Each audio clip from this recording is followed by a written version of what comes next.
नमस्कार, मी राहुल गायकवाड. जय श्रीराम सर्वांना. मी आपला प्रभाग क्रमांक 11 मधून भाजप प्रस्तुत उमेदवार छत्री आणि निशाणीवर उभा आहे. अमोलभाऊ शिंदे यांच्या पालिकेला आहे. आपण सर्वांना अगोदर पासूनच माहिती आहे की शिंदे फॅमिली जो बी मध्ये तिथे चांगल्या फरकाने निवडून येते आणि उमेदवार दिला आहे तो मोठ्या फरकाने निवडून आला आहे. मी अमोलभाऊ शिंदे व आपल्या सर्वांच्या आशीर्वादाने प्रभाग क्रमांक 11 मध्ये भाजप प्रस्तुत छत्री आणि चिन्हावर उमेदवार करीत आहे. तरी मला प्रभाग सर्वांनी विकासाच्या नावावर एक संधी द्यावी ही विनंती. प्रतिस्पर्धी उमेदवार यांना कधी प्रभाव दिसला नाही. आता स्वच्छता, अंगणवाडी, फवारणी, गटारी ही त्यांचे मूल्य मला कळते.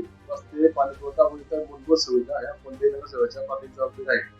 तसेच मी त्याच्यासोबत आपल्या प्रभागातील मुलांच्या व युवकांच्या उज्ज्वल भविष्यासाठी मार्गदर्शनासाठी व प्रोत्साहन आणि विकासाच्या संधी उपलब्ध करून देणे ही आवश्यक कामे आहेत, ज्यामुळे वार्डातील नवीन ओळख आणि दिशा मिळेल. मी स्वतः निवडले आहे, तर माझे पहिले कर्तव्य ते आहे असे की माझ्या भावनांना व त्या गोष्टीतून नाम ठेवेल. दूर ठेवायचा प्रयत्न मला करता येईल तेवढा प्रयत्न करेल. नमस्कार.